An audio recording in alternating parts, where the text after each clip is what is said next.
Good evening everyone. तो आज हम करने वाले हैं एक मैराथन क्लास जो फिजिक्स की होगी और आपको जो 26 जुलाई को चंडीगढ़ पीजीआई का जो टेस्ट होने वाला है, पेपर होने वाला है, उसके लिए ये बहुत ज़्यादा हेल्पफुल रहेगी। तो please be attentive. Now first question is what is the primary reason for using a laminated core in transformer and inductors। देखो ट्रांसफॉर्मर और इंडक्टर्स में एक लैमिनेटेड कोर का यूज किया जाता है, वो किस लिए किया जाता है ये पूछ रखे हैं। तो देखो जो भी ट्रांसफॉर्मर वगैरह होते हैं हमारे, उनमें एडी करंट का लॉस होता है, तो उसको रिड्यूस करने के लिए, हम एडी करंट के लॉसेस को रिड्यूस करने के लिए क्या करते हैं, लैमिनेटेड शीट्स का यूज करते हैं। तो आंसर क्या आ जाएगा, to reduce eddy current losses, C answer होगा। ठीक है। Second question is what is the phase difference between voltage and current through an inductor in AC circuit. देखो वोल्टेज और करंट में हमसे पूछा गया है कि फेज डिफरेंस क्या है। जो हमारे एसी सर्किट्स है उसमें हम क्या क्या यूज करते हैं, रेजिस्टर्स यूज करते हैं, कैपेसिटर्स यूज करते हैं और क्या करते हैं, इंडक्टर यूज करते हैं। ठीक है। तो इसमें क्या होता है, तीनों के केस में तो हमारा जो रेजिस्टर होता है, अगर उसको अकेले को यूज कर रहे हैं तो वोल्टेज और करंट दोनों क्या करेंगे, सेम फेज में रहेंगे। कैसे रहेंगे, सेम फेज में रहेंगे। ओके। और कैपेसिटर के केस में जो वोल्टेज है वो तो क्या करेगा, लीड करेगा, और करंट क्या करेगा, उसमें लैग करेगा। वोल्टेज लीड करेगा, सॉरी वोल्टेज क्या करेगा, इसमें क्या कहते हैं हम कि वोल्टेज तो इसमें लैग करता है, करंट लीड करता है, सॉरी। ठीक है। तो करंट क्या करता है, कैपेसिटर की बता रहे हैं हम, लीड करता है। और कितना फेज डिफरेंस होता है दोनों में, 90 डिग्री का। और वोल्टेज क्या करती है, लैग करती है। तो करंट क्या करता है, लीड करता है कैपेसिटर के केस में। ठीक है। और जो हमारा इंडक्टर होता है, इंडक्टर के केस में क्या होता है, करंट जो आई होता है वो लैग करता है और वोल्टेज क्या करती है, लीड करती है, वोल्टेज लीड करती है। तो हमसे क्या पूछा यहाँ पे, voltage leads current by 90 degrees. तो फर्स्ट ऑप्शन ही ठीक हो जाएगा। वोल्टेज क्या करती है इंडक्टर के केस में, लीड करती है, और कितने से, 90 डिग्री से। ओके। आंसर क्या आ जाएगा, ए। सेकंड का आंसर आ जाएगा ए। Now third question is in an AC circuit with a capacitor, how does the capacitor affects the phase relationship between the voltage and current। यही यहाँ पे फिर से phase relationship पूछ लिया हमसे। करंट और वोल्टेज में क्या फेज रिलेशनशिप होएगा, इसमें करंट क्या करेगा, लीड करेगा। कैपेसिटर के केस में जैसे हमने ये ग्राफ बनाया था, करंट क्या कर रहा है, कैपेसिटर के केस में लीड कर रहा है, और इंडक्टर में लैग करेगा। तो current leads the voltage by 90 degrees. Okay. Now fourth question is in a series RLC circuit, LCR जो सर्किट है, at resonance how does the impedance compare to the resistive, capacitive and inductive impedances. तो impedance देखो, LCR जो circuit है उसमें हम impedance को Z से डिनोट करते हैं। उसका फॉर्मूला क्या आता है, R² प्लस में XL माइनस में XC का होल स्क्वायर, यही आता है। अब हमसे क्या पूछा है कि एट रेजोनेंस, रेजोनेंस कंडीशन दी है। तो रेजोनेंस पे क्या होता है, जो XL यानी कि क्या है, ये इंडक्टिव रिएक्टेंस और कैपेसिटिव रिएक्टेंस दोनों क्या हो जाते हैं, इक्वल हो जाते हैं। तो ये जो टर्म है ये तो कंप्लीट जीरो हो जाएगी। तो Z इक्वल टू R, तो जो हमारा इम्पीडेंस है वो रेजिस्टेंस के इक्वल हो जाएगा। तो it is equal to the resistive impedance. तो फोर्थ का आंसर आ जाएगा ए। ठीक है। Now fifth question is what is the primary source of electromagnetic waves in the universe. Electromagnetic waves कब जनरेट होती हैं, जब क्या करते हैं, जो हमारे चार्जेस होते हैं, चार्जेस एक्सेलरेट करते हैं, एक्सेलेशन ऑफ चार्जेस की वजह से हमारे क्या होता है, इलेक्ट्रोमैग्नेटिक वेव्स जनरेट होती हैं। ठीक है। यूनिवर्स, लेकिन हमसे पूछा यूनिवर्स में primary source of electromagnetic waves कैसे जनरेट होंगी। तो इसमें क्या होगा, जो सेलेस्टियल बॉडीज है हमारी, वो जब वाइब्रेट करती हैं, एक्सेलरेट करती हैं, या फिर वाइब्रेशन उनमें प्रोड्यूस होती है, उसकी वजह से क्या होता है, इनमें इलेक्ट्रोमैग्नेटिक वेव्स जनरेट होती हैं। तो आंसर क्या आ जाएगा, ए। Okay. Now sixth question is how does the wavelength of the visible light compare to that of infrared radiation। देखो जो हमारी इलेक्ट्रोमैग्नेटिक रेडिएशंस जैसे हम पढ़ते हैं वो क्या होती हैं, जिसको इस तरीके से सीरीज पढ़ते हैं हम, gamma, X rays, UV rays, visible rays, infrared rays और माइक्रोवेव्स और रेडियो वेव्स। ठीक है। ये सारी रेज होती हैं, इनका GX, UV, IMR एक पैटर्न होता है। ठीक है। इसमें क्या करते हैं, गामा रेज की फ्रीक्वेंसी होती है वो हाईएस्ट होती है, फ्रीक्वेंसी क्या होती है, हाईएस्ट। और जैसे जैसे नीचे जाते हैं फ्रीक्वेंसी लेस होती जाती है, फ्रीक्वेंसी इसकी सबसे लेस है रेडियो वेव्स की। लेकिन क्या होता है, frequency inversely proportional to wavelength है। तो जैसे जैसे फ्रीक्वेंसी अगर यहाँ पे लेस है तो यहाँ पे वेवलेंथ क्या होती जाएगी, इंक्रीज होती जाएगी। तो जो रेडियो वेव्स है वो लॉन्गर वेवलेंथ, लॉन्गेस्ट वेवलेंथ होती हैं, इनमें क्या होती है, लॉन्गेस्ट वेवलेंथ। और हमसे किसका पूछा है, विजिबल लाइट का और इंफ्रारेड रेडिएशन। तो विजिबल लाइट ये है, इंफ्रारेड रेडिएशन ये है। तो देखो विजिबल तो कम ऊपर, इंफ्रारेड से ऊपर लाई करता है ना, तो इसका क्या हो जाएगा, शॉर्टर वेवलेंथ हो जाएगी as compare to infrared radiation, ठीक है, और इंफ्रारेड की लॉन्गर हो जाएगी। तो कैसा ऑप्शन, इसमें कौन सा ऑप्शन है exact, wavelength of visible light is longer, तो ये वाला तो आंसर गलत हो गया।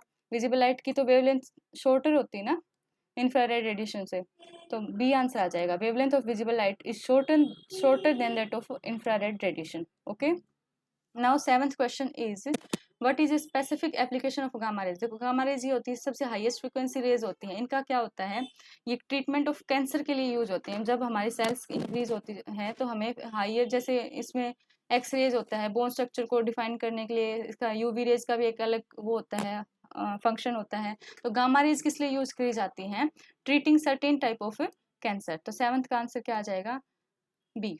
Okay, certain type of cancer के ट्रीटमेंट के लिए हम गामा रेज को यूज करते हैं। Number 8th question is what is the critical angle in optics and what happens when light surpasses this angle. देखो ऑप्टिक्स में क्या होता है, जैसे ये हमारी बाउंड्री है, ये हमारा नॉर्मल हो गया, ये हम कोई डेंसर मीडियम ले रहे हैं, डेंसर, और ये रेयर मीडियम है। तो जब light denser to rare medium जाती है तो एक ऐसा एंगल आता है जिसपे लाइट क्या होती है, ट्रांसमिट होने की बजाय, यानी कि इसके अंदर से बाहर निकलने की बजाय, रिफ्लेक्ट होने की बजाय, वो अलोंग द बाउंड्री इस तरीके से ऐसे चली जाती है। तो वो जो मिनिमम एंगल होता है वो क्या होता है, क्रिटिकल एंगल होता है, सी, जिसको सी सी डिनोट करते हैं हम, ठीक है।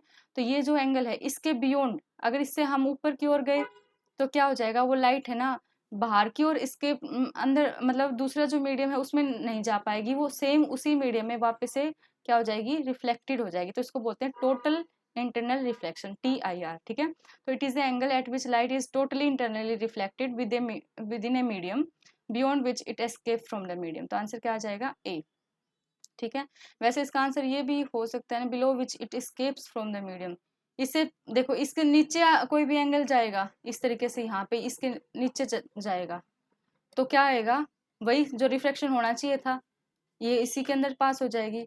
लेकिन अगर इसके अबव चला गया, बियॉन्ड विच, ये इसके मीडियम को क्या कर देगी, इसी मीडियम में वापस आ जाएगी, तो टोटल इंटरनल रिफ्लेक्शन हो जाएगा, ठीक है। तो ये देखो वैसे मिनिमम एंगल है, तो इसमें ए में और ना सी में थोड़ा डाउट हो सकता है कि बिलो विच दे रखा है, इसमें beyond which it escape from the medium. तो इसमें आंसर है, वैसे हम बियॉन्ड विच क्या कर दें, इस मीडियम को एस्केप कर देती है, ये जो रेयर वाला मीडियम है इसको एस्केप करके और इसी में वापस टर्न आउट हो जाती है। तो इसका answer A consider, exact answer A लग रहा है, ठीक है। वैसे एंगल मिनिमम होता है जिसपे जो हमारा टोटल इंटरनल रिफ्लेक्शन स्टार्ट होता है, ठीक है, यहाँ पर बाउंड्री के अलोंग जाती है ये। Okay, now 9th question is why do object appear at different depths when view through water. देखो वाटर के थ्रू हम जैसे देखते हैं, कोई भी मान लिया कॉइन वगैरह है तो वो क्या है यहाँ पे जैसे इस तरीके से, तो वो हमें क्या है, ये मान लिया इसकी रियल डेप्थ है, तो इसकी जो अपेरेंट डेप्थ है थोड़ा हमें ऊपर उठा हुआ बाउंड्री की तरफ दिखाई देता है ना, कोई भी कॉइन वगैरह है जब वाटर में, जब हम ऊपर से यहाँ से देख रहे होते हैं। तो जब एयर से और लाइट नीचे की ओर जब जाती है मान लिया, तो क्या होता है, रेयर से डेंसर की तरफ जा रही है, तो क्या होएगा, जब रेयर से मान लिया ये हो गया, ये हमारा नॉर्मल है, रेयर से जब डेंसर की तरफ जब लाइट जाती है तो वो क्या होती है, टुवर्ड्स द नॉर्मल बैंड हो जाती है, टुवर्ड्स द नॉर्मल बैंड हो जाती है। उस टाइम पे लाइट की जो स्पीड है वो क्या हो जाती है, डिक्रीज हो जाती है। तो because water decreases the speed of light, और इसको क्या कर देगा, वो बेंड कर देगा रिफ्रैक्शन के, ठीक है। तो यहाँ पे रिफ्रैक्शन हो जाएगा, जिसकी वजह से जो रियल डेप्थ है वो अपेरेंट डेप्थ से जो ज़्यादा होती है, और अपेरेंट डेप्थ थोड़ा ऊपर की ओर होती है, ठीक है। तो उसकी वजह से वो उसकी जो अपीयर, वो जो ऑब्जेक्ट है वो हमें थोड़ा डिफरेंट डेप्थ पे दिखाई देता है, ठीक है। Now 10th question is what role do anti reflective coating play in optical devices. देखो एंटी रिफ्लेक्टिव कोटिंग यानी कि इसमें रिफ्लेक्शन नहीं होगा, ठीक है, रिफ्लेक्शन नहीं होएगा। तो जो भी कोटिंग मान लिया, जब मल्टीपल जब रिफ्लेक्शन हो जाते हैं, किसी भी चीज में मल्टीपल रिफ्लेक्शन हो जाते हैं तो एक गोस्ट इमेज बनती है। गोस्ट इमेज किसको बोलते हैं, जिसमें बहुत सारे इमेजेस आपस में ऐसे मिक्स मिक्स ऐसे करके हो जाती है, इसको बोलते हैं घोस्ट इमेजेस। तो इससे ना इमेज है ना क्लियर नहीं हो जाती, क्लियर नहीं हो पाती, वो ब्लर्ड इमेजेस होती है, ठीक है। तो लाइट की ट्रांसमिशन को इंक्रीज भी करता है ये लेंस में, और ये क्या करता है, रिफ्लेक्शन को रिड्यूस करेगा, ठीक है। तो इसीलिए एंटी रिफ्लेक्टिव कोटिंग का हम यूज करते हैं। Now 11th question is why does a single slit diffraction pattern have a central maximum that is brighter and wider than others। देखो सिंगल स्लिट डिफ्रेक्शन पैटर्न कैसे बनता है, जैसे ये हो गया स्लिट, यहाँ से लाइट गई, यहाँ पे क्या होएगा, हमारा डिफ्रेक्शन हुआ, तो यहाँ पे जो डिफ्रेक्शन होता है तो सेंट्रल पे सबसे मैक्सिमम बनता है, और फिर उसके बाद मिनिमम मिनिमम करके ऐसे करके जो बाद वाले जो मैक्सिमा है वो सेंट्रल मैक्सिमा से शॉर्टर हाइट के बनते हैं, और यहाँ पे intensity of the light less होती है। क्यों होती है ये पूछ रहा है, ठीक है। क्योंकि सेंट्रल मैक्सिमा पे जब लाइट है ना, एज कम्पेयर टू एजेस में कम जा पा, सेंट्रल मैक्सिमा पे ज़्यादा जा पाती है एज कम्पेयर टू एजेस, ठीक है। इसकी जो विड्थ है, जो स्लिट की जो विड्थ है उसकी एजेस पे तो कम लाइट जाएगी, यहाँ पर सबसे ज़्यादा लाइट क्या होएगी, इंटरफेरेंस, कंस्ट्रक्टिव इंटरफेरेंस सबसे ज़्यादा यहाँ पर हो पाएगा। इसीलिए जो ये है, जो मैक्सिमम सेंट्रल में जो मैक्सिमा है उसकी जो इंटेंसिटी है वो हाईएस्ट है, ठीक है। तो इसमें जो आंसर क्या आ सकता है, because the central maxima receives light from the entire width of the slit resulting in a more constructive interference। तो आंसर ए ही हो जाएगा। यहाँ पे सबसे ज़्यादा कंस्ट्रक्टिव इंटरफेरेंस होता है, जिसकी वजह से यहाँ पे इंटेंसिटी और जो इसकी विड्थ है यहाँ पे सबसे ज़्यादा होएगी, सबसे बड़ा बनने चाहिए, ठीक है। अब 12th question is what is the diffraction grating and how is it use to measure the wavelength of the light. देखो डिफ्रैक्शन जो ग्रेटिंग होता है वो एक ऐसे इस टाइप की एक स्लिट होती है, जिसमें ऐसे सॉरी एक स्लिट बनी, ऐसे ऐसे पैरेलल स्लिट्स बनी होती हैं, ठीक है। तो इनके इसमें क्या होता है, डिफ्रैक्शन होता है, और डिफ्रैक्शन के थ्रू हमें ना अलग अलग वेवलेंथ की लाइट को मेजर करने के लिए इसका यूज करते हैं, ठीक है। तो एक डिफ्रैक्शन पैटर्न हमें ऑब्जर्व होता है और वेवलेंथ ऑफ द लाइट को मेजर करने के लिए हम इसका यूज करेंगे, ठीक है। तो ये क्या है कि diffraction grating is a reflective surface. ये भी रिफ्लेक्टिव सरफेस नहीं होता ये, it is a device with many closely space, हाँ मैनी क्लोजली स्पेस्ड और पैरेलली स्पेस्ड एक ऐसे ऐसे करके स्लिट बनी होती है इसमें, ठीक है। जनरेट इंटरफेरेंस पैटर्न, जो इंटरफेरेंस पैटर्न को जनरेट करती हैं और which can be analyze to determine the wavelength of light, और जिससे हम वेवलेंथ ऑफ लाइट को क्या कर सकते हैं, डिटरमाइन कर सकते हैं। तो आंसर आ जाएगा इसका बी आंसर हो जाएगा, ठीक है। लेंस भी नहीं होता ये गलत हो गया, ठीक है। अब now 13th question is what causes the colour seen when light shines on a CD और डीवीडी।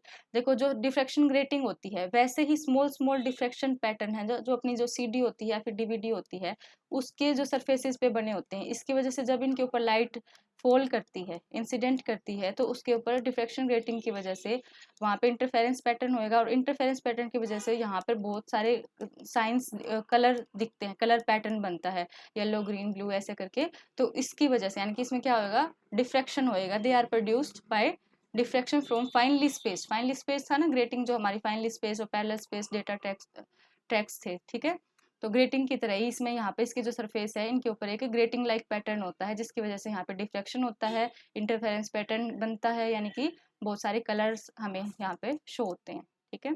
तो 13 का आंसर आ जाएगा D. Now 14th question is how do the flows of black body radiation support the. देखो black body radiation क्या बताता है हमें कि लाइट एमिट और एब्जॉर्ब को, ब्लैक बॉडी क्या करती है, बहुत सारी लाइट को क्या कर, इनफाइनाइट लाइट को क्या कर सकती है, अंदर अपने अंदर एब्जॉर्ब कर सकती है, और जितनी एब्जॉर्ब करती है उतनी ही अंदर से अपने अंदर से एमिट भी कर सकती है। यानी कि emission and absorption of the light को कौन बताता है, ब्लैक बॉडी। तो ये क्या कह रहा है कि laws of the black body radiation कैसे क्वांटम थ्योरी ऑफ लाइट को सपोर्ट करते हैं। देखो क्वांटम थ्योरी ऑफ लाइट क्या कहती है कि लाइट जैसे एमिट, लाइट क्या होती है, एनर्जी होती है, तो एनर्जी का जो एमिशन, एनर्जी एमिशन एंड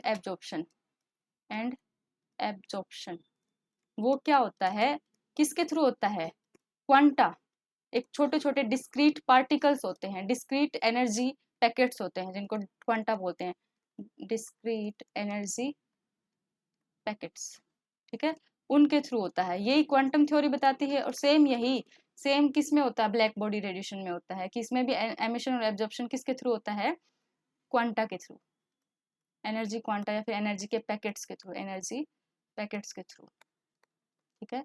तो इसमें क्या ऑप्शन हो सकता है, by showing that light behaves like a waves, ये वाला तो गलत हो गया, पार्टिकल नेचर को शो करती है ब्लैक बॉडी रेडिएशन, ठीक है। जो ब्लैक बॉडी रेडिएशन का एक्सपेरिमेंट है वो क्या करता है, लाइट के पार्टिकल नेचर को बताता है, ओके। तो by demonstrating that energy is emitted and absorb in discrete quantity, देखो ये आ गया ना, डिस्क्रीट क्वांटिटीज जिनको बोलते हैं एनर्जी पैकेट्स, क्वांटा की फॉर्म में लाइट एनर्जी और जो लाइट एनर्जी है वो एमिट और एब्जॉर्ब होती है। तो यही सपोर्ट करता है क्वांटम हाइपोथेसिस को। तो आंसर क्या आ जाएगा इसका, बी आंसर हो जाएगा, ठीक है। Now what are Einstein coefficient and what do they describe in the context of quantum transition. देखो क्वांटम आइंस्टाइन के कोफिशिएंट क्वांटम ट्रांजिशन हम किस में यूज करते हैं, लेजर में यूज करते हैं। तो आइंस्टाइन के कोफिशिएंट होते हैं ए बी सी, ठीक है। इनका पूरा ऐसे इस तरीके से होता है कि ट्रांजिशन कैसे होती है, उसमें ना कुछ कोफिशिएंट, एक जो फॉर्मूला होता है उसमें ये कोफिशिएंट यूज करे जाते हैं ए बी सी, जिनको आइंस्टाइन कोफिशिएंट बोलते हैं। तो ये क्या कह रहा है कि इनका काम क्या होता है, यानी कि ये क्या डिटरमाइन करते हैं। ठीक है। तो जो क्वांटम जो आइंस्टाइन के कोफिशिएंट है ए और बी, ये क्या बताते हैं कि प्रोबेबिलिटी बताते हैं कि कैसे स्पॉन्टेनियस और स्टिमुलेटेड एमिशन होगा इन एटम्स। जैसे यहाँ पर लेजर में भी ऐसे होता है, एनर्जी का ट्रांजिशन होता है। मान लिया ये हायर एनर्जी का एक, ये क्या बोलते हैं इसको, हायर एनर्जी ऑर्बिट हो गया या फिर लेस एनर्जी ऑर्बिट हो गया, तो यहाँ से ट्रांजिशन जब होएगा, इस ट्रांजिशन को बताते हैं कि स्पॉन्टेनियस और स्टिमुलेटेड एमिशन हमारा किस तरीके से होएगा। उसकी प्रोबेबिलिटी को कौन डिफाइन करता है, जो आइंस्टाइन के कोफिशिएंट होते हैं। ठीक है। तो which are fundamental for the operation of laser. और कहाँ पे यूज होते हैं ये, लेजर वाले, लेजर पढ़ा होगा ना, light amplification by stimulated emission of radiation. ठीक है। तो बी आंसर हो जाएगा इसका। Now 16th question is, how is the uncertainty principle related two electron diffraction in crystal. देखो अनसर्टेनिटी, हाइजेनबर्ग अनसर्टेनिटी प्रिंसिपल आपने पढ़ा होगा। हाइजेनबर्ग अनसर्टेनिटी प्रिंसिपल क्या बताता है हमें, delta X into delta P approximately equal to H cat. H क्या है यहाँ पे, प्लैंक्स कांस्टेंट। ठीक है। तो delta X into delta P equal to constant, यानी कि जो पोजीशन और momentum of the particle, position और मोमेंटम ऑफ द पार्टिकल एक साथ साइमल्टेनियसली, हम दोनों को एक साथ एक्यूरेटली नहीं डिफाइन कर सकते, ना ही उनकी वैल्यू को एग्जैक्टली निकाल सकते हैं। या तो पोजीशन अच्छी निकलेगी तो मोमेंटम, मतलब पोजीशन को हम एक्यूरेटली डिफाइन कर रहे हैं तो मोमेंटम लेस एक्यूरेट हो जाएगा। अगर मोमेंटम को अच्छे से डिफाइन कर रहे हैं, एक्यूरेटली डिफाइन कर रहे हैं, तो पोजीशन क्या हो जाएगा, लेस एक्यूरेट हो जाएगी। ठीक है। तो ये आपस में यूनिवर्सली टाइप हो गए। तो ये सेम चीज़ है ना, डिफ्रैक्शन में भी होता है।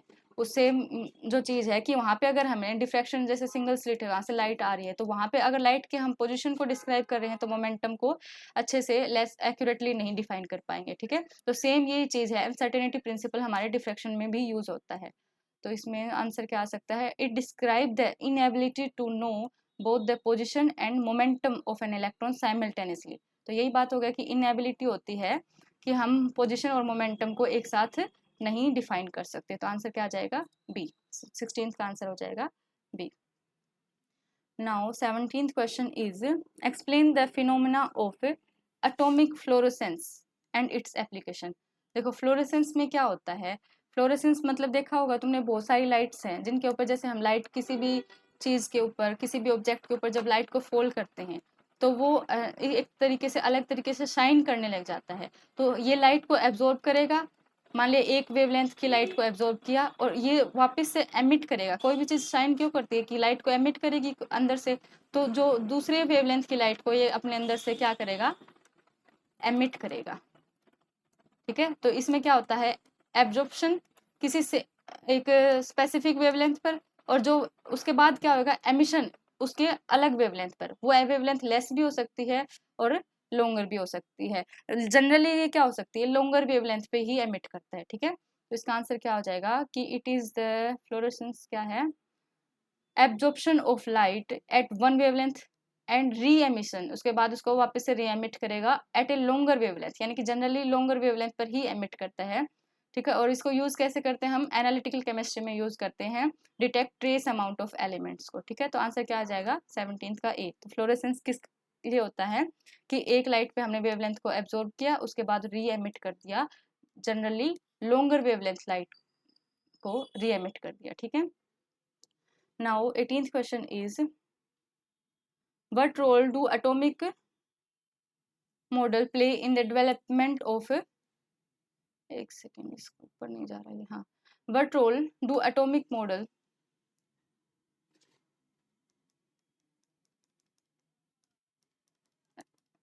कट नहीं हो रहा है।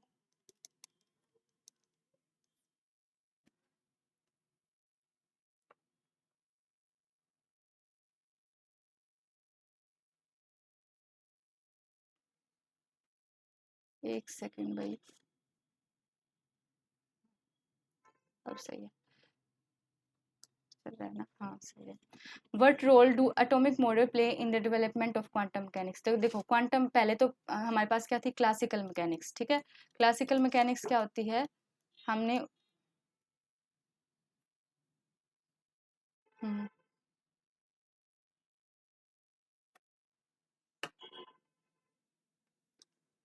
रुक गई क्या वीडियो?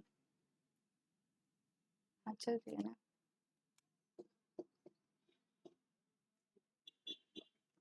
अच्छा, क्लिक क्लिक, सही है ना। चलो ठीक है। देखो, what role do atomic models play in the development of quantum mechanics. तो सबसे पहले हम पहले जो पढ़ते थे वो क्लासिकल मैकेनिक्स पढ़ते थे, जिसमें हमने सबसे इलेक्ट्रॉनिक एटॉमिक मॉडल्स पढ़े, जैसे बोहर मॉडल हो गया, रदरफोर्ड मॉडल हो गया। तो वो क्या, जो ये हमारे क्लासिकल मैकेनिक्स के मॉडल थे, इन्होंने ही क्वांटम मैकेनिक्स को डेवलप किया है। यानी कि क्वांटम मैकेनिक्स को क्या बोलते हैं, मॉडर्न मैकेनिक्स है। इसको डेवलप करने में जो एटॉमिक मॉडल्स का क्या रोल रहा है। देखो, पहले ये वाले मॉडल आए होंगे, बोर मॉडल हो गया, रदरफोर्ड मॉडल हो गया, या फिर जैसे भी इलेक्ट्रॉन थॉमसन मॉडल, ऐसा कुछ करके मॉडल है ना बहुत सारे। तो ये जो एटॉमिक मॉडल्स हैं, ये क्या करते हैं, that incorporates quantum theory have been fundamental in visualizing. इन्होंने ही तो जो फंडामेंटल पार्टिकल जैसे इलेक्ट्रॉन है, किसी ने जैसे रदरफोर्ड मॉडल ने क्या बताया, न्यूक्लियस के बारे में बताया, बोहर मॉडल ने ऐसे पार्टिकल्स की जो की ऑर्बिटल्स कैसे डिफाइन करते हैं, ये सब चीज़ें बताई। तो ये अंडरस्टैंडिंग, जो फंडामेंटल अंडरस्टैंडिंग को डेवलप करने का काम तो इन्हीं मॉडल का है। तो जो आंसर क्या आ जाएगा, सी। ठीक है। तो ये understanding the behaviour of electron and forces with in an atom, तो आंसर क्या आ जाएगा इसका, सी। तो फंडामेंटल अंडरस्टैंडिंग इन्हीं मॉडल्स के थ्रू डेवलप हुई है, जिसको क्लासिकल मैकेनिक्स बोलते थे। अब यहाँ से ही इवोल्व होके जो हमारी फिजिक्स है, आकर क्वांटम मैकेनिक्स पर आ गई है। ठीक है, मॉडर्न मैकेनिक्स पर। Now 19th question is, how does the concept of electronic configuration aid in predicting the chemical behavior। देखो, इलेक्ट्रॉन कॉन्फ़िगरेशन होती है, जैसे इलेक्ट्रॉन को किस तरीके से हम फील करते हैं, एस पी डी एफ, इस तरीके से अलग अलग उसमें। तो देखो, उससे हमें पता चलता है कि वैलेंस सेल में कितने इलेक्ट्रॉन है। तो केमिकल बिहेवियर कैसे बताता है एलिमेंट्स का, जो ये इलेक्ट्रॉनिक कॉन्फ़िगरेशन है, ये केमिकल बिहेवियर कैसे डिफाइन करता है। देखो, इसी से हमें पता चलता है कि वैलेंस सेल में कितना इलेक्ट्रॉन है, तो वो किस तरीके से बॉन्डिंग कर पाएगा। ठीक है, तो ये बॉन्डिंग या फिर रिएक्टिविटी को कौन डिफाइन करता है, यही तो इलेक्ट्रॉनिक कॉन्फ़िगरेशन जो होती है, कि वैलेंस सेल में कितने इलेक्ट्रॉन है, ये सारी चीजें जो होती हैं, यही इसकी इफेक्ट, बॉन्डिंग को, रिएक्ट, कोई भी चीज कितनी इफेक्टिव है, सॉरी रिएक्टिव होएगी, इस चीज को कौन डिफाइन करता है, कॉन्फ़िगरेशन, इलेक्ट्रॉनिक कॉन्फ़िगरेशन। ठीक है। तो knowing the electronic configuration at an element हमें क्या हेल्प करती है, बॉन्डिंग कैसे होएगी, उसकी रिएक्टिविटी कितनी है, लेस है, कम है, इलेक्ट्रोनेगेटिव कैसा है, ज़्यादा है, कमी, ये सब चीज़ें ये डिफाइन करता है। ठीक है। Now, what is the nuclear binding energy, nuclear binding energy and why is it important. देखो, न्यूक्लियर बाइंडिंग एनर्जी, न्यूक्लियर के अंदर हमारे क्या होता है, प्रोटॉन होते हैं, न्यूट्रॉन होते हैं, इनको बाइंड करने का काम कौन करता है, न्यूक्लियर बाइंडिंग एनर्जी। तो ये एक टाइप की वो एनर्जी होती है कि ये जो इलेक्ट्रॉन है इस तरीके से बाइंड है, तो इसको सेपरेट करने के लिए इनको कॉन्स्टिट्यूएंट पार्टिकल में, जैसे प्रोटॉन को अलग कर दिया, न्यूट्रॉन को अलग कर दिया, इनको कॉन्स्टिट्यूएंट पार्टिकल में सेपरेट आउट करने के लिए जितनी एनर्जी हमें किसी न्यूक्लियस को सेपरेट करने में लगेगी, उसको क्या क्या बोलते हैं, बाइंडिंग एनर्जी। ठीक है। और इसको वाई इज इट इम्पोर्टेंट, ये क्यों है। देखो, हमने एक, हम मॉडर्न फिजिक्स में हम पढ़ते हैं binding energy per unit atomic mass, ये क्या डिफाइन करती है, स्टेबिलिटी ऑफ एटम।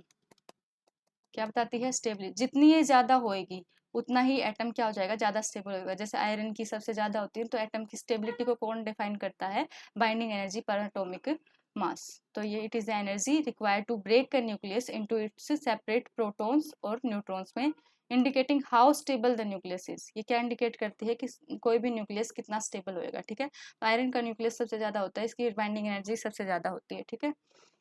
अब आता है 21st question, explain how a cyclotron work and its application in medicine and research.